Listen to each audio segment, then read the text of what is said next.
It's the voice of the one and only DJ Scream, letting you know that you are now in tune to the Casual Flex, where culture meets sports and casuals are welcome. Now here's your host, Philip Dukes.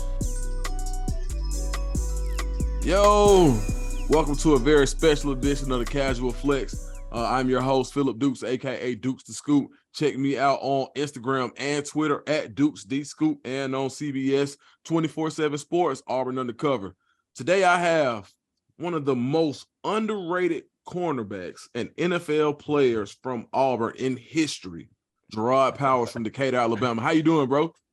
I'm good, my guy. I'm good. Good to see you too, man. See you doing good with the podcast, with the 24/7 and all that. I love it. I love it. Hey, man, you know what? I appreciate it, dog. And a lot of folks, in the position that I was in, to be able to be around so many talented people, man, it really does my heart good to know that, you know what I'm saying? Like all my folks is a phone call away. You know what I mean? Yeah. That says a lot about the bond that we had in that time at Auburn. Like all of us, like, you know what I mean?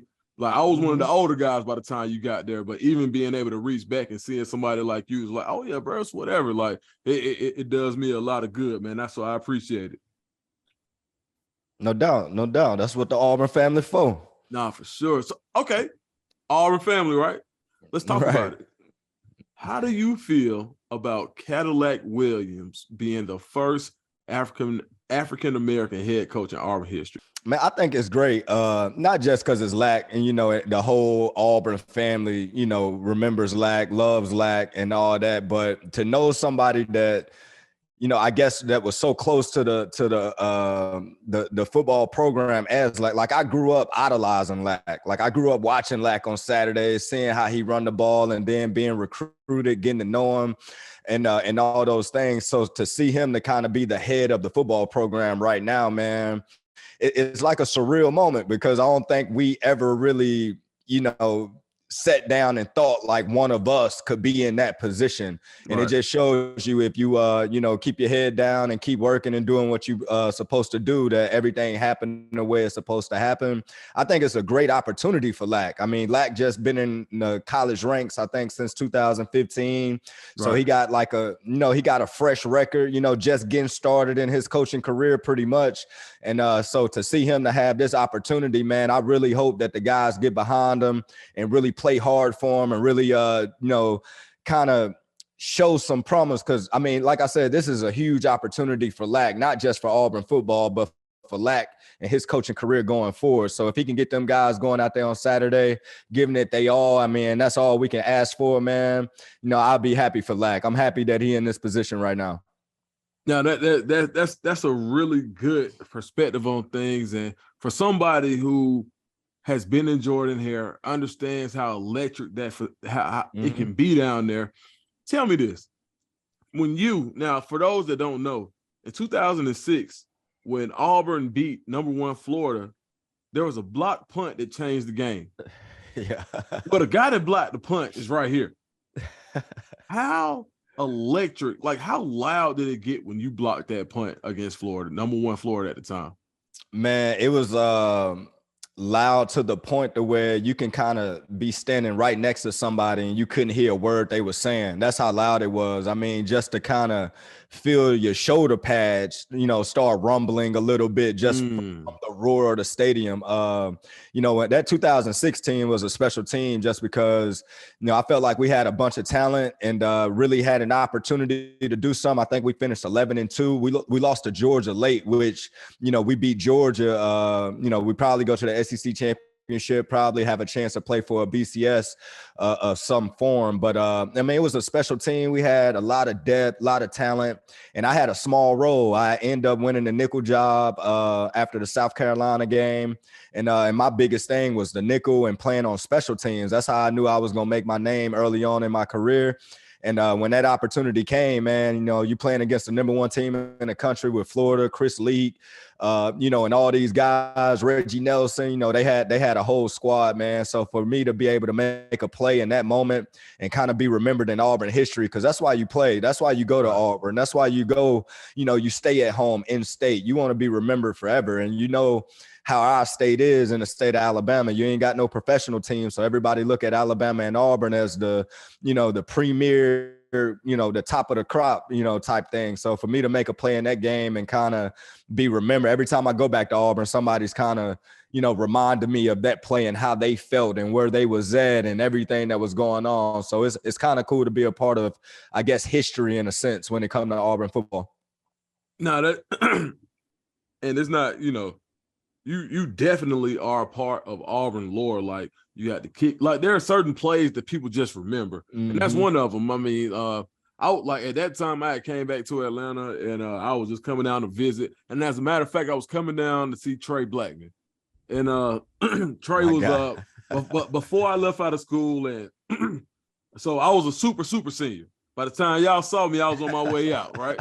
I should have been gone. But, when y'all came in, y'all gave me new life down there. And I saw guys who kind of reminded me of myself in a way. And but me and Trey ended up hitting it off and having a special relationship. We found out that our birthdays were the same day. And I always just had a liking for Trey. But I never got to see him on the football field the way you did. Now, I knew who he was off the field.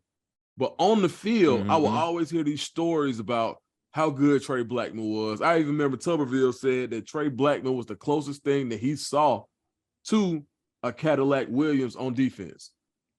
From somebody who played with him and saw it every day in practice and came in the same class, I think. Yep.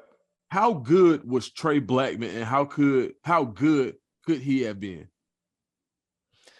Man, when it comes to Trey, like I remember being recruited and running into Trey a couple times just at games, a couple visits. I mean, obviously everybody knows Trey was like the number one linebacker in the country.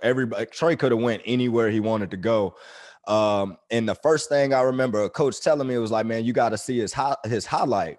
So I remember being a senior in high school and looking up Trey B and watching his highlight and literally couldn't believe that like this dude played high school football. Like I could not believe it, man, how hard he was hitting, how fast he was. But to see him in person, I remember on my visit, my official visit, it was only 5 guys on the official visit. And I remember 2 of them. One was Trey B. And then actually I remember 3. One was Jerraud Powers, who ended up going to Ole Miss, ended up, playing in the league and all that. Then the other one was running back Alton Smith. I don't know if people remember him. He ended up going to Florida State. We was all on the same visit together at Auburn in December. This is in 2004 when we were getting ready to play Virginia Tech. This was during Christmas break. And I remember sitting in a meeting, and it was Chizik, it was Coach Lally, and Tubbs. And they was just talking about how this got to be a good class. We're having a good season, this 2004 season. We need to bring in some guys and keep this thing going. And everybody was looking at me, and then they'll just refer back to Trey B. Everything he talked about, it always referred back to Trey B. So make a long story short, man, we get to campus. And a lot of people don't know this. I'm going to go on a little tangent with a story. When we first get to campus, if you know me, I always had like this serious like look about me. I wasn't a person that kind of joke with people, play around. Because I ain't really want nobody playing around with me like that. So I always carried this like serious persona because I was small, undersized. And I feel like if you was going to try me, at least I'm going to be serious about everything and you know what you're getting into. So I remember Trey B, the first time I met Trey B, I used to think, if you see Trey B, he got like every muscle in his body. Everything in his body looked like a muscle that's been worked out its entire existence. So when you see Trey B, you can almost be intimidated a little bit because he just looked the part, if that makes sense. So I remember we first getting to campus. And I didn't know he was a big jokester. I ain't know he had this huge personality. So he's like joking on me and all this type of stuff. And to the point I get mad, and me and Trey B was finna fight within the first week of getting to Auburn. Cause I was like, hey man, you'll play with me. Listen, Sinderi grabbed me and was just like, yo, this ain't the one. I ain't gonna be able to help you, little JP, if Trey B jump on you. But fast forward, man, we end up having like this special bond with that signing class that came in. Me, Antonio Brown, Sinderi, Trey B, a lot of just great dudes, man, good dudes. And I remember seeing Trey B on the football field for the first time. And like you just said about me, I was undersized as a corner. Trey was undersized as a linebacker. A lot of people remember that. Really wasn't the biggest guy, but when you saw him on the football field, man, he played like he was the biggest guy on the football field. It wasn't a person that he couldn't run through. It wasn't a person that he couldn't run down. And it wasn't a defense that he didn't know. The guy knew football like the back of his hand. And, he was always one of them ones to where I always just thought that Trey was going to the NFL. It wasn't even a thought in my mind. Like, no, Trey, he better than all of us. Like, he's way, past his, where he's supposed to be as far as the rest of the freshmen and all those type of things. So it's unfortunate that we didn't get to see him on the football field in enough games, but the games he did play, he let people know that he was one of the best linebackers in the country. And I want to say he probably only played like 10 games total in his career at Auburn, and he had an impact on every one of the games that he played in. No, absolutely, man. And so where we are right now, especially in our culture, like it takes a village, right? And so let's say you're the chief of the village, and you see a guy who has that same potential as Trey Blackmon. And he may have some of the same issues that Trey may have had or he was fighting. What would you tell a guy like that today in order to make sure that they can get to the next level in life, whatever it may be? Man, that's a good question, man, because, in real time, when you're living it, when you're in it in real time, it's kind of hard to look past certain moments. It's kind of hard to look to the future when you got so much going on, so much on your plate. I mean, I know Trey's story, but if the rest of the Auburn family really knew like what Trey had on his plate during his time at Auburn, you'll see why, some of the decisions that he made, really wasn't the best fit for Auburn, but might have been the best decision he could have made for himself at times. I mean, the guy had a lot on his plate and a lot of worries that, a normal 18, 19-year-old kid, shouldn't have. But if I had to go back again, because like I remember, like for instance, Will Muschamp, man, when he got to Auburn, our second year there, you're talking about somebody that really took us under their wing and treated us like his own son. Like I remember a couple of times where Trey was late to a meeting or didn't nobody know where he's at. And instead of, Muschamp and guys chastising him, criticizing him and all that, they found him and wanted to find out the reason why. I wanted to know, what he was going through and try to help his solution, try to help his problems rather than just add on to the problem. So that was one of the first times I saw a coach really try to take a guy in and change his whole aspect of how he was going about things.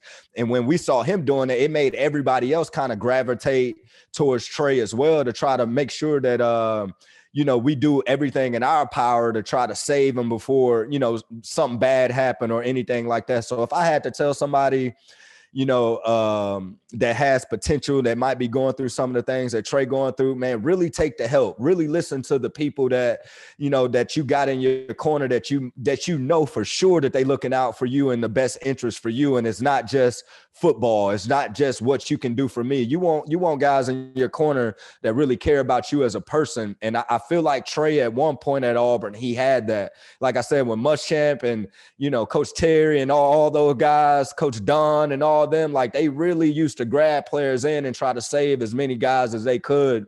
And it takes a village, like you said. I wish the whole team could have got, to Trey like we could. But like I say, when you're living it, when you're in it in real time, you got your own problems and your own issues and your own worries as well as a player. But man, like if we can go back and change that situation with Trey was supposed to play in the NFL for 10 plus years, man. He was that good. Nah, man, you know what? And for somebody like, and one thing when I realized Trey was different was Trey, like Trey asked me where I was from. I saw I was from College Park. He was like, well, what hood you from? And I said, well, I grew up on Jennings Drive. He said, I want to go. I'm like, all right. I'm like, which way you want to go? He's like, now I want to go see where you from. I said, all right, well, we're going to go hang out on Old National. Like, that's walking distance. That's where we going. He was like, now I want to go. So I go, and Trey brings Sindar and Tez Doolittle. And then, so we go, we kick it. I threw a party that night. And so we go, everybody, they ain't like, not no Auburn stuff. Like you feel me? Like we on the net. And man, the crazy part about it was, man, 2 weeks later, I'm back on campus. And then my uncle who ran the club was like, hey man, your friends was here last night. I said, who? the boy from LaGrange, the ball player, yeah, he came in here with some more people. I said, damn, like he really took to people who were genuine. And so that's one thing I always said. If I ever got any kind of light with somebody who I could really talk to, who knew him, I always wanted to be like, man, Trey, like that he was one of the guys that I don't care if he calls me tomorrow. If I got 5, he got 4 for sure. No, that's a fact. Trey, one of the realest dudes I ever met, man. Some of the conversations, I mean, you know how it is in college. You know, you got your little dark times and times where the only people you got is your teammates, is your roommates. You know, the guys that you work with every day. And man, some of the conversations, me and Derek's and Trey, Tony, that we had during them times, man. Like I still, you know, relate to some of them conversations today. Like to this day, I relate to them conversations because like people don't understand how hard it is once you get in. Like, yeah, it's cool to get recruited, you know, and you know, live out part of your dream, picking what schools. But once you get there and that whole process start over, man, you got to find yourself as a man. And that's what we was all doing. We was growing up and becoming men, you know, all together, kind of experiencing everybody's problem together at once. So Trey forever hold a certain part in my heart just because during certain times at Auburn, he was one of the ones, only people I had that I can kind of reach out to and talk to. So good dude, man. No, for sure, man. And I'm glad we was able, like, in a space to where we both could give him his flowers because, as you see, man, like every day ain't guaranteed, and people and one thing I hate about our generation now is microwave generation. Yeah. So if you ain't hot right now, it don't matter. It don't matter. Yeah. People forget about you quick too. Man, come on, man. And that's one of the guys that, you know, one thing goes better, and we talking about him every day like we talk about everybody else. But I still look at it. Not to cut you, I still look at it now. Like now when we be having certain linebackers that we have on our team and they be great players and somebody might be like, yeah, he's undersized. Like I feel like Trey, you know, Trey and Travis and all them type of guys. Like back in the day, we used to breed these type of linebackers. That's all we used to have. We never, like Carlos Dans, we might have been the last true linebacker with size and all that, and he came in as a damn safety, wide receiver. You know, so I feel like Trey opened the door. Like he was a part of those guys that opened the door for smaller linebackers to come to a big time program and still fit in and not get judged because of their size. Now you know what's crazy because you think about it, like so you got Trey so after Trey you had Deshaun Davis. Yep, small. You had a Zacoby McClain. Small, yep. Right. If you really want to like talk about it, man, Owen Pappo is physical as a free, he's smaller. Yeah. So at the end of the day, like absolutely, man. And he was just one of those guys, man. Like if we really want to do it, bro. Like we could really go like, hey, Trey, let's do this movie, and it'll sell for sure. It'll sell. No, his story, man. Come on, man. And people don't even know half of it. Like his story is crazy. No question. Nah, for sure, man. Like. And man, hey Trey, and really and truly, like I found somebody. Matter of fact, that's how me and you linked back up. I was looking for him probably about 2 years ago. I was like, "What's up, bro?" You were like, I talked to somebody that talked to him and yeah, nah, for sure, man. But so going from the 06 team to looking at the 2022 team. So right now, you look at all the talent that was there then. You look at what we have on the roster right now. You got some guys that are undersized. You got some guys here that may not have that high 5-star ranking, but now you got a coach that you want to play for and their backs are against the wall. What can Cadillac say to these guys to get them to run through a wall and potentially come out on top against Mississippi State? The good thing that I see about this situation is, you know, obviously in today's, you know, sports, you can just leave schools now whenever you feel you want to leave with the portal. And I'm not saying that's good or bad. It's just part of it now. Guys can leave. So obviously, you know, we get a coaching change. You know, the last couple of years ain't been what we kind of want them to be, and guys been leaving. The guys that's here now, the guys that stayed, I look at it like these must be the real true Auburn guys. These guys are here because they love Auburn at the end of the day. And now when you put Lack in front of them, why did Lack come to Auburn? Lack was a big time recruit. Lack loved Auburn. That was the reason why he came to Auburn. So only thing Lack got to do is just be himself. Everybody Right. know Lack. So Lack ain't got to do nothing special. But I think what's going to be kind of special about this moment, Lack got a bunch of guys that's like him now. He got a bunch of guys that's going to be that's at Auburn, that's a part of this football program because they chose to be part of this program. They didn't choose it because of a certain coach. They didn't choose it because, you know, all the other stuff. They chose it because Auburn. So when you got that type of energy in your building, man, you don't got to have the 5 stars. You ain't got to have all these big time guys. You just got to have guys that's on the same page, that's fighting for the same thing.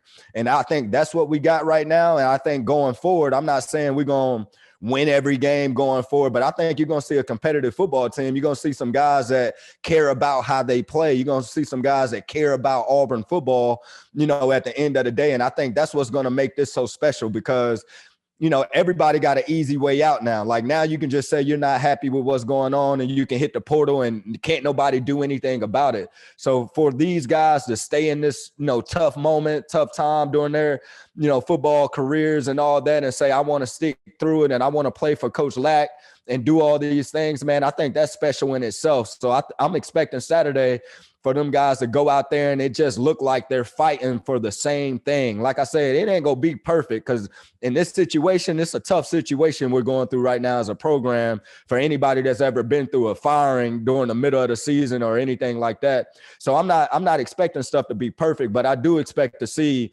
guys fighting for the same thing. And I think that's what's gonna make this whole situation so beautiful when it's all said and done. No, absolutely. And I think that so where Auburn is right now, this is probably one of the biggest transitional periods that we've seen. Mm-hmm. Like, I didn't grow up an Auburn fan. I got introduced to Auburn and fell in love with it. So. Me either. Same thing. I didn't grow up an Auburn fan. I got introduced to it, and I was like, oh, this fit me. This is who I am right here. Right. Absolutely, man. So when you take that into consideration and you know that there is a little bit of Auburn magic that just exists, like it's intangible. Like like the whole like the eagle flying around. It's like they sprinkle some pixie dust around that mother. Like ain't no telling what's going on. You feel me? But from that perspective, you coming up from Auburn, becoming a 3rd round pick, and then going to the NFL, where there's less of the magic and it's more so about the product on the field. Right. So you being an undersized corner, going 3rd round when a lot of people thought that you wouldn't go that high.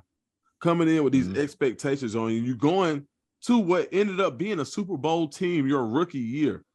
Yep. How did you deal with that pressure, and what was your welcome to the NFL moment? Man, just to go back a little bit. So I always been kind of, I ain't gonna say doubted. I always had ability and people always knew I had talent. But I've always been doubted when it came to like my size for whatever reason, whether I was playing basketball, football, you know, everybody be like, yeah, he good, but you know, he only 5 this or he only weigh this or whatever. So I remember before I started getting recruited in high school, I had a coach come up to me and was just like, hey, man, the Power 5s probably ain't going to recruit you because of your size, you know, the 1AAs and all that. And I remember just being excited. I was like, man, so you mean to tell me a college going to pay for me to, you know, come play football? I ain't care if it was Auburn or Alabama A&M at the end of the day. And then all of a sudden, I played my sophomore year, Vanderbilt called and asked about me. And then all of a sudden they offered, and then Bama offered, and then all these schools started offering. So I say that to say, like, even my coach in high school didn't think that I was going to accomplish the things I was going to do. And then when I get to Auburn, he my guy now, but Coach Gibbs, David Gibbs was my first DC. And I remember walking, and he at UCF right now with Gus, but good dude though, great guy. I love this dude to this day. But I remember when I first got to campus, he called me, Aaron Savage, and Walter McFadden. He kept saying, these my 3 little pups. That's what he used to call us all year, like these my little pups. But I remember he specifically pulled me in, and he was just like, you're small. You know, he just made that reference like, you probably be a nickel, you're small. And I just used to always keep stuff on the chip of my shoulder. I never really complained because I knew what it was. Like I was realistic, knowing that I was only 5'10", you know, I knew that. So I wasn't trying to, you know, persuade his thinking or anything like that. But, you know, you go to next year, I'm the starting nickel, and then all of a sudden, boom, I'm the starting corner and nickel for the, you know, following career. I get drafted 3rd round. I get to Indy, and it was like the whole process started over. I go in my coaching office, and he's just like, with your size, you're probably just going to be a nickel guy. And we want you to worry about doing punt returner and special teams. He was like, don't worry about the outside at corner because we normally have bigger guy. And this was my secondary coach telling me this in Indy. I go through OTAs, I go through training camp, win the starting corner job. I'm talking about I won the starting corner job before the first preseason game. So we start training camp, man. And on the third day, like the first day I had like 2 picks. Second day I had like 2 picks. And mind you, I'm like the fourth corner. So I was always going against the 1s and 2 offense. So I'm going against Peyton and Reggie and all them type guys every day to the point to where the GM comes down and he was like, hey, today I want you to follow Reggie Wayne. He tells me this in training camp. Every time Reggie Wayne goes up for a one-on-one, I want you going against him. Every time he lines up on the field, you're following him. You're going everywhere. And I ain't saying I locked Reggie Wayne down by any means, but that day I end up having like 2 picks on the day. Before we're in warm-up, so the preseason game, we're getting ready to play the Vikings. And he walks up to me while I'm warming up and say, hey, you're starting this week. You earned the job. That's how I found out I was a starting corner, for the Indianapolis Colts. So I end up starting first preseason game.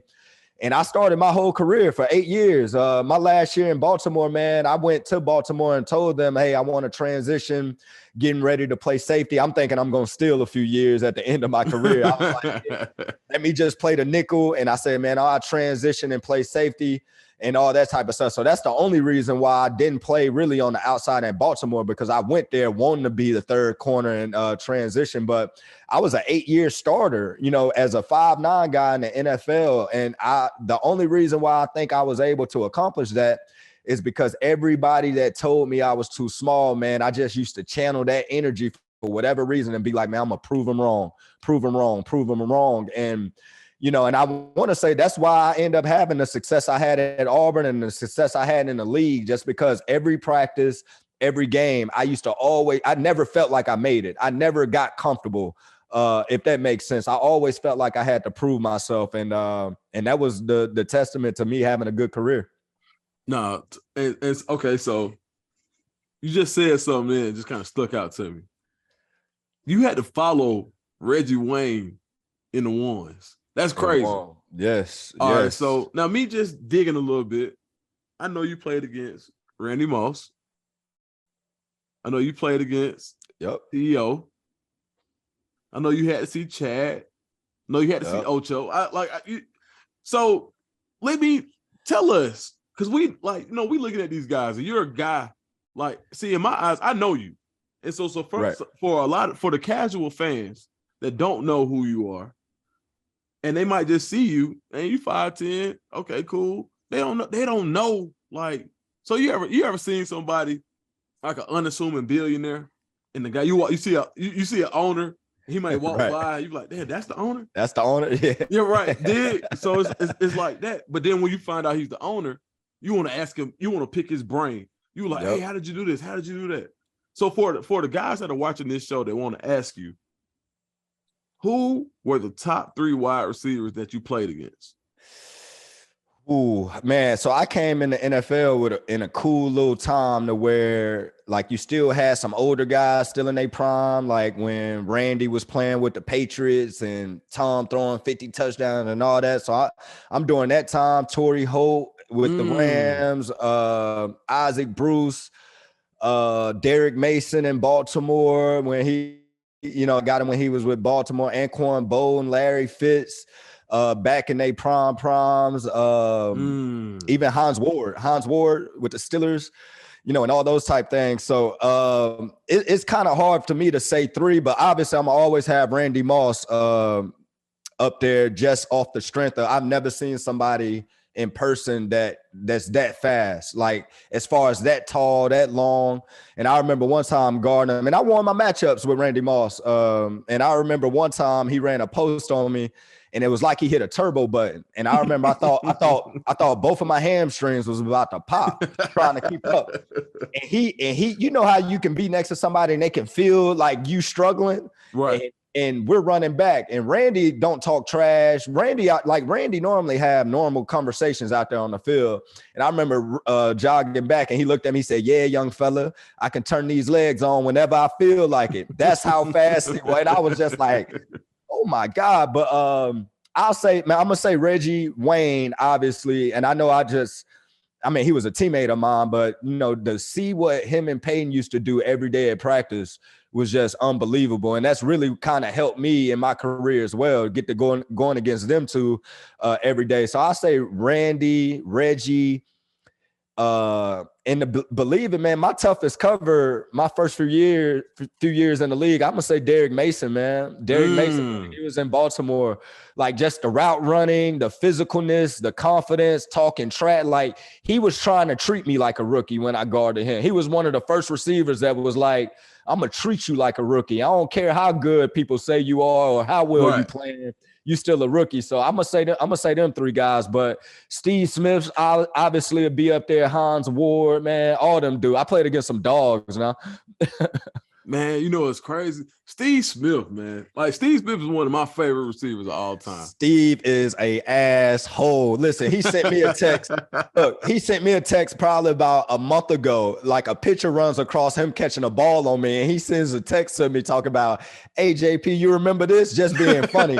Like, great dude, man. You talk about it. I said, only you would do something like that. All right, so we here now. All right. Let me ask you this. You played with Peyton Manning. You played against Tom Brady. Yeah, against Peyton too. And when he was with Denver. Yep. Oh, okay. So right now, if you had to start an NFL franchise, this is what I want. I need you to pick. And you JP, you the GM. This is what I need from you. I need a quarterback. I need a wide receiver. And I need a corner. Ooh, with the league today or anybody? Today, right now. Today, quarterback wise, obviously I'm gonna go. I like Herbert, man. When we're talking about just youth and somebody that I think is gonna be the face of the league someday, I like Justin Herbert, but I'm gonna go Pat Mahomes just off of. I think we've become kind of out of context on how good Pat Mahomes is. He's so good that I think that we don't even realize how good he is just because his style of play. We just, that's Pat Mahomes. Like, we kind of just like, that's Pat Mahomes. He's been doing that. But when you really break down film and watch it, some of the stuff he's doing is just we've never seen before at the quarterback level. So I'll say Pat Mahomes, quarterback wise. Wide receiver, ooh, it's a good one. It's a lot of good young wide receivers out there. Tyreek Hill, man. There's nobody, and everybody look at Tyreek Hill as just a speed guy. Tyreek Hill can run routes too. That's what makes him a good wide receiver. It's not just because of his speed. Tyreek Hill can definitely run the route tree as well. So I'm gonna say Tyreek Hill, and then corner, man. So this is tough. You look at the corners across the league now, I'm talking about probably, I ain't even gonna talk about the old head. Like I consider Jalen Ramsey now as part of the new old heads. Right. Just because he's been so good for so long, he's part of the new old head clash. The young boys that's coming into the league now is better than ever, man. And when I say that, the young boys that's coming in the league now, I don't know if it's because the new generation has started the training, as kids. Yeah, right. Like for instance, I got a son that's 10-year-old that know how to backpedal better than a lot of, high school guys. I've seen him. And stuff like that. So, and you know what? You talking about backpedaling. I seen him handle that rock too. He can handle it, man. You got to tell them boys in the land. I know you got some connects. Tell them to come holler at me. But the corners, though, I've been impressed with the corners, man. When you look at the one I like the most, and my Auburn fans is going to hate me for this, but Pat Surtain. Ooh, listen, man, if you just go study Pat Surtain, he's everything that a corner, like if you had a definition on what a corner's supposed to look like, how they supposed to play, his name probably would be in that definition. Wow. Long, he's tall, he can run, he's patient in his press, he's patient when he's playing off, he's confident. His dad's a former player, former high school coach. You can just tell that he lives football his entire life. So if I had to take a young corner that's in the NFL right now, Pat Surtain is at the top of the board. I mean, his production speaks for itself, but you can't put on film and him versus any top receiver. You can't see a top receiver doing anything to him. The guy wins his matchup since he's came into the league, and I've been impressed with him. No, absolutely, man. Man, JP, where can we find you out on social media and what you got going on personally? Man, so I got a foundation called Team Freeze Foundation that we help out all across Alabama, specifically North Alabama, with families that's in need of immediate help. And other than that, got a couple entrepreneur things that we doing, but you can check out everything on Twitter and Instagram. That's where I'm at J.Powers 256, and hit me up. You know, I got a podcast, Believe in Coats, with Lawrence Cohen that we do.